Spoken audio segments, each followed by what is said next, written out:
Hello everyone, देसी traveller from USA के एक और ब्लॉग में आप सबका स्वागत है। मेरे पीछे का बैकग्राउंड देख करके आपको लग ही रहा होगा कि इस समय मैं किसी बीच पे हूँ। तो राइट नाउ मैं हवाई के आइलैंड मॉई में हूँ। एंड अगर आप मॉई घूमने का प्लान बना रहे हो या फिर हवाई और मॉई के बारे में इंफॉर्मेशन लेना चाहते हो कि यहाँ पे ऐसा क्या टूरिस्ट साइट है कि दुनिया भर से लोग घूमने आते हैं मॉई।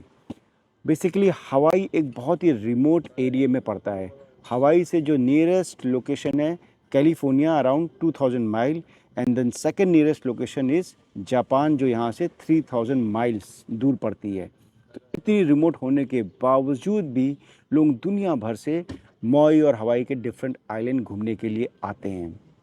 तो अगर मैं पहले बैकग्राउंड दूँ तो हवाई के मेन 8 आइलैंड है जहाँ लोग घूमने जाते हैं। उनमें से 4 जो हैं सबसे ज़्यादा पॉपुलर हैं। मैंने एक वीडियो बनाया था कुवाई आइलैंड के बारे में, जहाँ मैंने अभी रिसेंटली ट्रैवल किया था। तो you can go and check out कि अगर आप कुवाई, जिसको कि जुरासिक पार्क आइलैंड बोला जाता है, you can check that video. उसमें कुवाई के बारे में काफ़ी सारी इंटरेस्टिंग इन्फॉर्मेशन, एंड अगर आप घूमने का प्लान कर रहे हो तो आपको काफ़ी हेल्प मिलेगी उस वीडियो को देखने के बाद। सो अगर मॉई आइलैंड के बारे में बताऊं तो बेसिकली जैसे अपने हिंदू माइथोलॉजी में माना जाता है कि हनुमान जी ने बचपन में सूर्य भगवान को खा लिया था, वैसे ही यहाँ पे एक गॉड थे मॉई। एंड उनके बारे में माना जाता है कि पहले यहाँ पे दिन बहुत छोटे होते थे एंड रात लंबी होती थी, जिसके कारण से लोगों को बहुत प्रॉब्लम होती थी। तो मॉई गॉड ने सूर्य भगवान को हालेकेना माउंटेन, एक यहाँ पे पीक है जो कि टॉलेस्ट माउंटेन है यहाँ पे, वहाँ गए और उन्होंने सूर्य भगवान को एक पकड़ लिया रस्सी से। एंड देन उन्होंने उनको तब तक नहीं छोड़ा जब तक उन्होंने ये कमिटमेंट नहीं दिया कि दिन लंबे होंगे एंड रातें छोटी होंगी, एंड जिसके कारण से यहाँ के लोग खेती कर सकते हैं, आउटडोर टाइम ज़्यादा स्पेंड कर सकते हैं। तो उस कारण से इस आइलैंड का नाम मॉई पड़ा। इनफैक्ट एक मूवी भी आई थी मोआना, उसमें भी वो मॉई गॉड का कैरेक्टर है, if you have seen that movie. अगर आप मॉई घूमने का प्लान कर रहे हो तो कितने दिन का प्लान करना चाहिए, 3 दिन, 5 दिन या 7 दिन? तो मॉई, जैसा कि मैंने कुवाई का भी वीडियो बनाया था, कुवाई के कंपैरिजन में मॉई थोड़ा बड़ा है। अगर आप मॉई का मैप देखो तो ये ऐसा लगता है बिल्कुल ह्यूमन बॉडी है, एक तरफ हेड है एंड देन नीचे बेस है। तो मॉई आई थिंक 5 दिन इज़ परफेक्ट मॉई घूमने के लिए, बिकॉज आप हेड वाली जो साइड है मैप में वहाँ भी घूम सकते हो, जो कि वेस्ट मॉई पड़ता है, एंड देन जो इसका बेस वाला पोर्शन है ईस्ट मॉई, वहाँ भी घूम सकते हो। तो ईस्ट मॉई में यहाँ का सबसे पॉपुलर टूरिस्ट अट्रैक्शन पड़ता है road to Hana. Yes, road to Hana. Basically road to Hana is a scenic drive, एक पूरा कोस्टल ड्राइव है, समुद्र के किनारे किनारे चलती है।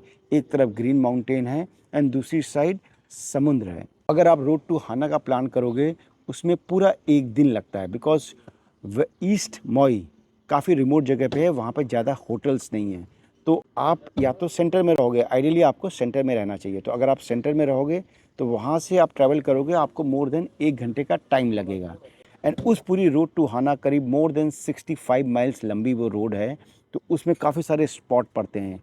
सबसे पहला वहाँ पे एक ट्रेल पड़ती है जो कि कपालू विजिटर सेंटर के पास है, पीपी वाई ट्रेल। उस ट्रेल में बेसिकली 4 पोर्शन है। एक पोर्शन में you will C rain forest मिलेंगे, सेकंड पोर्शन में यू विल सी बरगद का पेड़, द बेनियन ट्री, यस, जो अपने इंडिया का नेशनल ट्री है वो यहाँ भी है, बरगद का पेड़। देन थर्ड पार्ट में you will C bamboo forest, last में यू विल सी वाटरफॉल। तो पीपीवाई ट्रेल इस रोड टू हाना की सबसे पॉपुलर अट्रैक्शन है। इनफैक्ट पूरा जो रोड टू हाना है इटसेल्फ वो काफ़ी ज़्यादा सीनिक है। एक तरफ समुद्र है, दूसरी साइड माउंटेन है, तो वो काफ़ी सीनिक है। तो उसमें जगह जगह यू विल स्टॉप, बट इस ट्रेल को करने में you will take at least 3 to 4 hours. पूरी 2 माइल लंबी ट्रेल है, जाना एंड आना।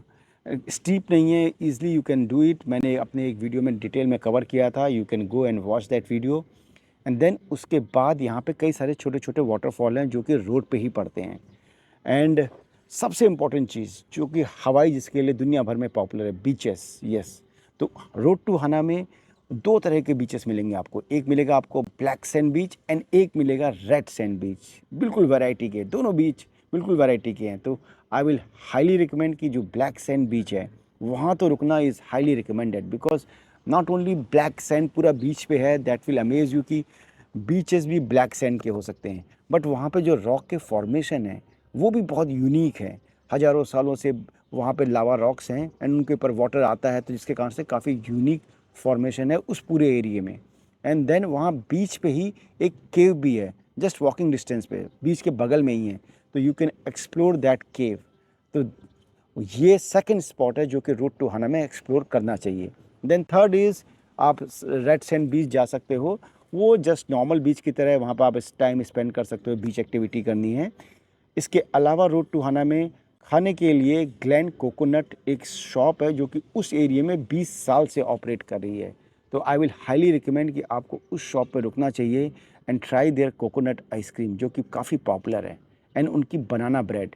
कोकोनट आइसक्रीम ये शॉप वाला यहीं अपने घर में बनाता है and they are selling it from last 20 years. तो पूरे एरिया की सबसे पॉपुलर है। तो इफ़ यू आर उस एरिया में जा रहे हैं तो वो कोकोनट आइसक्रीम ज़रूर ट्राई करनी चाहिए। रोड टू हाना के बाद जो सेकंड मोस्ट पॉपुलर पार्ट है इस पूरे आइलैंड का, वो है Haleakala mountain. Haleakala mountain basically route to Hana के थोड़े पास में पड़ता है, बट आप दोनों को सेम डे में नहीं कर सकते हो, उसका रास्ता अलग है। 70% ऑफ द मोई हालेकेला माउंटेन कवर करता है। लैंड जो एरिया है वो हालेकेला माउंटेन का है, एंड इनफैक्ट ये दुनिया का सबसे टॉलेस्ट माउंटेन है। इसका 2/3 पोर्शन ज़मीन के अंदर है एंड देन 1/3 पोर्शन समुद्र के ऊपर है। यस, ये आइलैंड है तो समुद्र के अंदर 2/3 पोर्शन है एंड देन 1/3 पोर्शन समुद्र के ऊपर है। अब ये इतना टॉलेस्ट माउंटेन है तो इससे पूरा 360 डिग्री व्यू दिखता है इस पूरे एरिया का, एंड इस माउंटेन से you can see sunrise as well as sunset. Sunrise देखना आसान नहीं है बिकॉज सनराइज़ के लिए आपको रिजर्वेशन करना पड़ता है एंड बहुत अर्ली इन द मॉर्निंग आना पड़ता है। अब जहाँ भी रहोगे अराउंड 1 घंटे की ड्राइव होगी तो और आपको महीने भर पहले बुक करना पड़ता है। 2 दिन पहले भी ये 50 टिकट ओपन करते हैं, जिस दिन आपको जाना है तो उसके 2 दिन पहले भी, जैसे तत्काल होता है अपने यहाँ, वैसे ही यहाँ भी इसके लिए, इस सनराइज़ के लिए 50 टिकट ओपन करते हैं सुबह 7 बजे। तो अगर आप सनराइज़ का प्लान कर रहे हो तो आपको करीब 3 या 4 बजे अपने होटल से निकलना पड़ेगा, बिकॉज सनराइज़ से पहले का एनवायरनमेंट ज़्यादा सीनिक होता है। सनराइज़ से पहले जो कलर होंगे स्काई के वो बड़े वाइब्रेंट कलर होंगे, एंड देन सनराइज़ होते ही तो फिर पूरा ग्लो हो जाएगा स्काई। तो सनराइज़ से कम आधा घंटा पहले आपको वहाँ पहुँचना पड़ेगा। तो सनराइज़ काफ़ी पॉपुलर है। देन अगर आप सनराइज़ नहीं कर सकते, जैसे कि हम सुबह इतनी जल्दी उठ के नहीं जा सकते थे, तो हमने सनसेट किया। सनसेट के लिए कोई रिजर्वेशन नहीं चाहिए, आप आराम से जाओ अपनी पेस से, एंड टुवर्ड्स द सनसेट आप जस्ट पार्किंग वहाँ होनी चाहिए, पार्किंग करके आप सनसेट एंजॉय कर सकते हो। हालेकेला माउंटेन की समिट पे एक बड़ा यूनिक सा प्लांट पाया जाता है, तो वो प्लांट दुनिया में कहीं नहीं होता है। सिल्वर कलर का प्लांट है, उसका नाम है सिल्वर स्वार्ड, एंड उस प्लांट की खासियत क्या है कि वो अपनी लाइफ स्पैन में 15 से 50 साल की उसकी लाइफ हो सकती है। एक बार ही होता है, उसमें एक बार फ्लावर आता है पर्पल कलर का। तो अगर कभी कोई ट्रैवल कर रहा है और वो पर्पल कलर का फ्लावर देखता है तो दैट मीन्स कि यू आर लकी, बिकॉज एक बार ही आएगा फ्लावर। तो वो आपको प्लांट मिलेगा वहाँ पे, एंड देन वहाँ पे हालेकेला माउंटेन पे वॉल्केनो आया था जिससे कि मोई का फॉर्मेशन हुआ। तो आप वो वॉल्केनो जो पूरी एक्टिविटी हुई थी वो पूरा एरिया आप वहाँ पे देख सकते हो। एंड उसके बाद वहाँ पे आप एक स्पेस ऑब्जर्वेटरी देख सकते हो जो यूएसए की सबसे टॉप स्पेस ऑब्जर्वेटरी है उस माउंटेन के पीक पर। आप उसके अंदर नहीं जा सकते हो बिकॉज वो प्रोटेक्टेड एरिया है, but you can see it from distance. वहाँ से यूएसए गवर्नमेंट एस्टेरॉइड्स या स्पेस की एक्टिविटी को मॉनिटर करते हैं, एंड देन स्पेस जो डेब्रिस आता है उसका भी मॉनिटरिंग उसी ऑब्जर्वेटरी से होता है। तो ये 3 चीज़ें तो वहाँ पे एटलीस्ट आप एक्सप्लोर कर सकते हो बियॉन्ड सनसेट। सो अगर मैं वेस्ट साइड की बात करूँ, वेस्ट साइड में 2 मेजर स्पॉट हैं देखने के। एक है कपालुआ कोस्टल ट्रेल, तो ये बेसिकली 2 माइल लंबी ट्रेल है जो कि कपालुआ बे से स्टार्ट होती है। तो वहाँ पे एक पार्किंग लॉट है, वहाँ से ये ट्रेल स्टार्ट होती है। इस ट्रेल की खासियत क्या है कि यहाँ पे यू विल सी 3 से 4 डिफरेंट टाइप के लैंडस्केप दिखेंगे आपको। सबसे पहले आप जहाँ पार्किंग करोगे you will see that blue colour का water and then yellow sand beach. उससे ज़्यादा यहाँ पे आपको एक बड़ी यूनिक चीज़ दिखेगी, ग्रीन टर्टल, जिसके लिए हवाई फेमस है। तो अगर इफ़ यू आर लकी तो आप ग्रीन टर्टल को वहाँ पे स्विम करते देख सकते हो। हम लकी थे, हमने देखा ग्रीन टर्टल पहले वहाँ आया बीच पे, एंड देन उसने बीच पे किनारे किनारे पूरा वाटर में स्विम भी किया।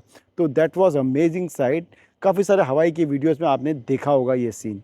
सबसे पहले आप कपालुआ बे पे बीच को एंजॉय कर सकते हो। देन द सेकंड पॉइंट से आप वहाँ से आगे बढ़ोगे ट्रेल, जो कि ट्रेल पूरी 2 माइल लंबी ट्रेल है। तो वहाँ पे जो नेक्स्ट पॉइंट आएगा वहाँ से यू कैन सी एक आइलैंड जिसको कि ओरेकल के सीईओ ने, लैरी एलिसन ने परचेज़ किया हुआ है। उस आइलैंड पे सिर्फ 2 होटल हैं जिनका कि एक दिन का किराया $8,000 है, बट वो आइलैंड दूर से काफ़ी सीनिक लगता है। देन उस ट्रेल में थर्ड पॉइंट आता है एक लावा रॉक्स का एरिया। तो बेसिकली लावा रॉक्स ज़्यादातर हमें डार्क कलर की लावा रॉक्स देखते हैं कि डार्क ग्रे या ब्लैक कलर की होती है या फिर लाइट भी होती है। यस, यहाँ पे आपको दोनों कलर की लावा रॉक्स मिलेंगी। उसका रीज़न क्या है कि जब लावा फ्लो होता है, हॉट लावा जब जम जाता है तो वो लाइट कलर का बनता है क्योंकि उसमें गैसेस ज़्यादा होती हैं।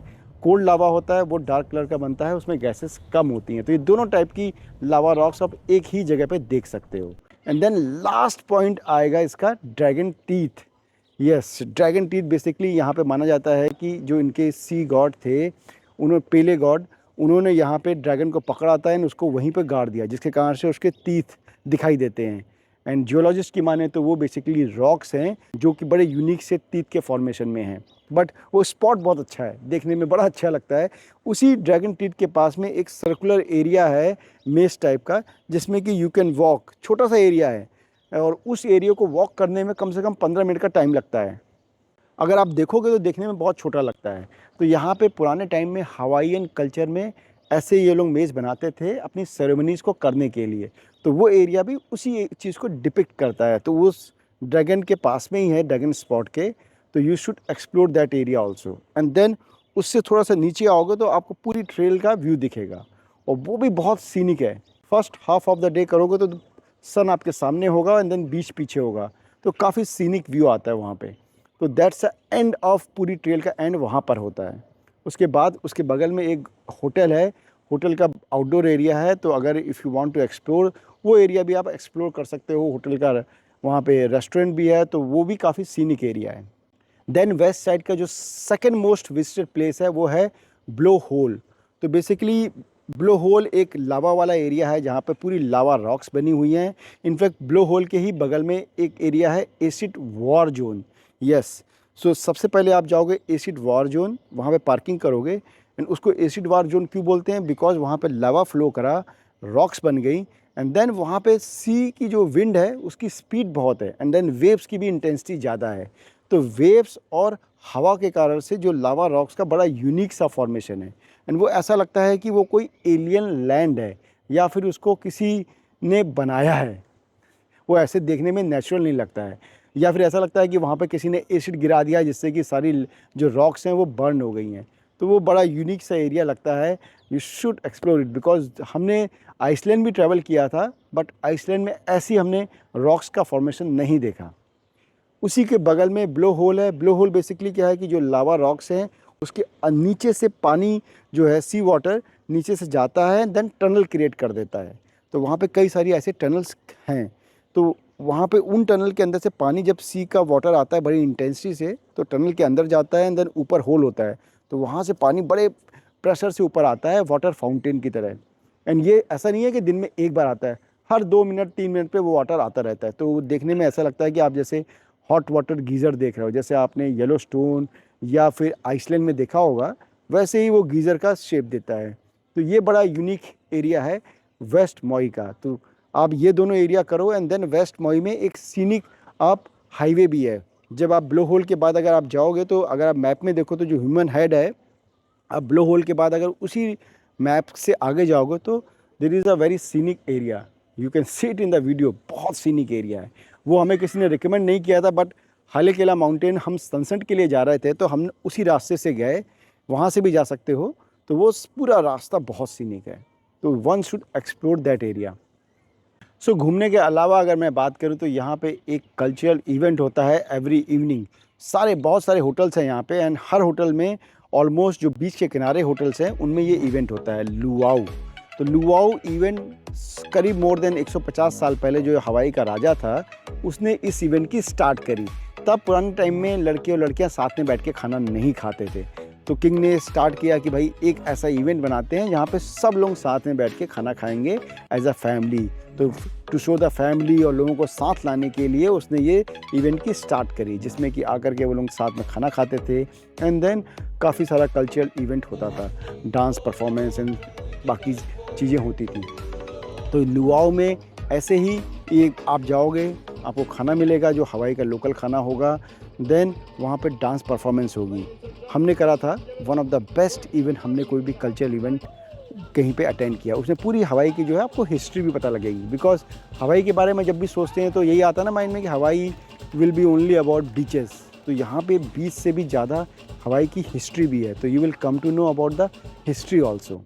तो वो लुआओ इवेंट आपको करना चाहिए अगर कोई भी यहाँ पे घूमने का प्लान कर रहा है। इसके अलावा मॉई में स्नॉर्कलिंग कर सकते हैं, वेल वॉचिंग, स्पेशली अगर आप विंटर के महीने में आ रहे हो तो यहाँ पे वेल्स काफ़ी सारी आती हैं, तो वेल वॉचिंग टूर कर सकते हैं। एंड देन किसी भी रिजॉर्ट में आप रुके हो तो वहाँ पे कुछ ना कुछ इवेंट होता ही रहता है। तो अगर मैं समराइज़ करूँ, अगर आप 5 दिन का ट्रिप का प्लान कर रहे हो तो 1 दिन आपका जाएगा रोड टू हानाको करने में, 1 दिन आपका जाएगा ये जो मैंने कोस्टल ट्रेल बताई है, एंड देन ब्लो होल जो बताया मैंने जहाँ पे वाटर फाउंटेन निकलता है। देन 1 दिन आपका इवनिंग में जाएगा आपका लुआओ करने का, लुआओ एंड देन हालेकेला माउंटेन का आप सनराइज़ को अगर क्लब करते हो। अगर सनसेट करते हो तो लुआओ आपको किसी और दिन करना पड़ेगा एंड सनसेट किसी और दिन करना पड़ेगा, बिकॉज वो सिटी सेंटर से दूर है। हम लोग कपालुला कोस्टल ट्रेल के पास में एक होटल है, वहाँ रुके थे। वहाँ से करीब समिट तक जाने के लिए, सनराइज़ सनसेट वाली समिट तक जाने के लिए 2 घंटे का टाइम लगा था। तो यू नीड टू चेक। तो 3 दिन ये हो गए। 1 दिन आप वेल वॉचिंग या स्नॉर्कलिंग टूर ले सकते हो। यहाँ पे काफ़ी सारे आसपास आइलैंड हैं तो वो आइलैंड का भी टूर करते हैं। तो अगर आप वाटर एक्टिविटी में इंटरेस्टेड हो तो वो भी कर सकते हो। 1 दिन तो वो करना ही चाहिए। देन 1 दिन आप अपने रिजॉर्ट में आराम से रिलैक्स कर सकते हो। तो ये 5 एक्टिविटी को आप अपने हिसाब से, अपने कंफर्ट के हिसाब से कोई भी अगर हवाई घूमने का प्लान कर रहा है तो बना सकता है। आई होप आपको ये वीडियो अच्छा लगा होगा। So thank you for watching the video and the channel. ऐसे ही मैंने आइसलैंड, इजिप्ट, जॉर्डन की सीरीज़ बनाई हुई है, तो go and check out. I hope you will like it. Thank you.